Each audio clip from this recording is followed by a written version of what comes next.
কেমন আছেন সবাই? আশা করি সবাই ভালো আছেন। আমিও আল্লাহর রহমতে আপনাদের দোয়ায় ভালো আছি ইনশাআল্লাহ। চলে আসলাম জমিনের মধ্যে ধান ক্ষেত দেখার জন্য, কীরকম ধান হয়েছে। কারণ শহরের মধ্যে তো ধান ক্ষেত খুব কমই। তারপরে চলে আসলাম এই ধান ক্ষেতটা দেখার জন্য। ধান ক্ষেতগুলো দেখেন কত সুন্দর লাগে।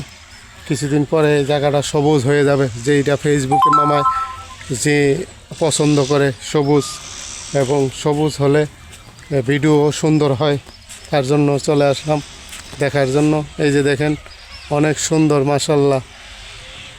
এই যে কেমনে জানি একটা গান কয় না, কৃষি মাটি নিয়ে কি একটা গান জানি আছে, গানটা আমি সঠিক পারি না, জানি না, তাই বলতে পারি না।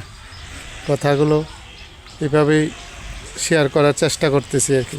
কিছুদিন পরে দেখা গেছে 10-15 দিন পরে এখানে অনেক সুন্দরভাবে ভিডিও বানানো যাবে, এরকম পরিস্থিতি চলে আসতেছে। এই অল্প কিছুদিনের মধ্যেই এই পরিস্থিতিটা চলে আসবে, দেখবেন অনেক সুন্দর একটা পরিবেশ হয়ে যাবে এই জায়গাটায় ভিডিও বানানোর জন্য। অনেক সুন্দর লাগবে জায়গাটা, অসাধারণ একটি জায়গা। দেখছেন খুব সুন্দর জায়গাটা, অসাধারণ লাগে। আর আমি ভিডিও বানানোর সময় আমার কপাল গুছাইয়া যায়, আমার চোখ মুখ গুছাইয়া যায়, সেই জন্য মনে হয় মানুষ ভিডিও দেখে না নাকি বুঝতেছি না। আমার ভিডিও বানানোর সময় এরকম হয়ে যায় কেন, আমার এই জিনিসটা আমি বুঝি না। এই যে দেখেন অনেক সুন্দর জায়গা, দেখছেন? আমি রৌদ্রের মধ্যে হাঁটতেছি আর ভিডিও বানাইতেছি, দেখেন কত সুন্দর জায়গা, অসাধারণ, খুব সুন্দর পরিবেশটা না?